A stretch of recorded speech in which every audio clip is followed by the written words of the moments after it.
High বন্ধুরা, তোমরা কেমন আছো? অনেকদিন পর আবার তোমাদের কাছে চলে এসেছি নতুন কিছু একটা সন্ধান দিতে। আজকে আমরা যাচ্ছি মধ্যম গ্রামে স্টার মলে জাজ বাঙালি রেস্টুরেন্টে। চলো তাহলে দেখে নেওয়া যাক কেমন যায় রেস্টুরেন্ট। আজকে সানডে বলে রাস্তাঘাট একটু ফাঁকা, তার উপর যা গরম, কিন্তু আমি ভীষণ এক্সাইটেড এই জাজ বাঙালি রেস্টুরেন্ট। আমরা পৌঁছে গেছি স্টার মলে। দেখতে পাচ্ছি এটা স্টার মলের ফ্লোর, যেখানে জাজ বাঙালি রেস্টুরেন্টটা আছে। আজ আমার সাথে এসেছে আমার হাজবেন্ড আর আমার ছেলে। এবার আমরা জাজ বাঙালি রেস্টুরেন্টটার দিকে এগোচ্ছি। তার আগে তোমাদেরকে বলে রাখি, জাজ বাঙালি রেস্টুরেন্টে নর্মালি বাফেট প্রাইস হচ্ছে, মানে উইকডে যেটা উইকডেতে বাফেট প্রাইস হচ্ছে 299, আর হলিডে সানডে আসলে বাফেট প্রাইস হচ্ছে 359। আজকে যেহেতু সানডে সেই জন্য এটা দেখো 359-এর মেনু কার্ডটা এখানে লেখা আছে। আর এখানে কি কি মেনু আছে সেখানে এগুলো দেওয়া রয়েছে মেনু কার্ডের মধ্যে। এবার আমরা এইটা হচ্ছে জাজ বাঙালি রেস্টুরেন্টটা হচ্ছে জাজ বাঙালি রেস্টুরেন্টের মেনু কার্ড। এখানে চিকেন, মটন, আইসক্রিম, বিভিন্ন মকটেল সবই দেখলাম আছে।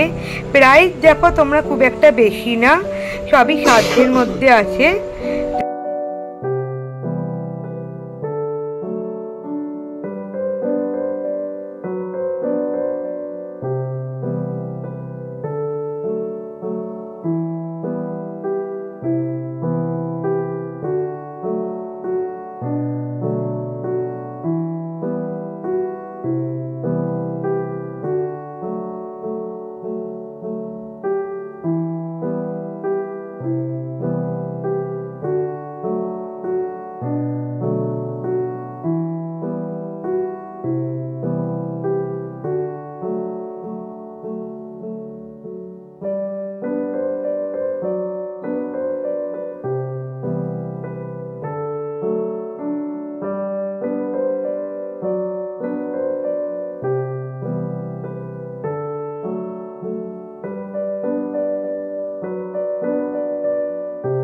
এটা হচ্ছে চিকেনের আইটেম, এটা হচ্ছে ভেজ ফ্রাইড রাইস এখানে আছে, এটা হচ্ছে প্লেন ডাল, এখানে রয়েছে প্লেন বাসমতি রাইসের ভাত,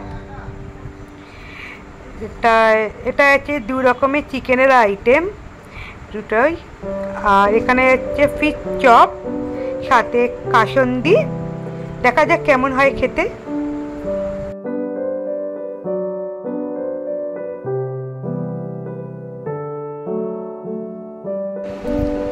কেমন লাগলো তোমার খেতে? বা আমার হাজবেন্ডের তো মুখ দেখে বোঝা যাচ্ছে ভীষণই ভালো লেগেছে। ওকে দেখি, দারুণ, আমারও ভীষণ ভালো লাগলো। তাহলে বন্ধুরা, তোমরা দেরি না করে খুব তাড়াতাড়ি চলে আসছো জাজ বাঙালি রেস্টুরেন্টে। তোমরা এখানে বাফেট ছাড়া অন্য সব রকম খাবার পাবে। খাবারের কোয়ালিটি কিন্তু এক কথায় বলতে গেলে অসম। জাজ বাঙালি রেস্টুরেন্টটা সত্যি মানে খুবই ভালো লাগলো আমার আজকে এসে। এখানে খাবার কোয়ালিটিতে তোমাদের বললাম ভীষণই ভালো। তোমরা তাহলে বন্ধুরা আর দেরি না করে ঝটপট চলে এসো স্টার মলে জাজ বাঙালি রেস্টুরেন্ট।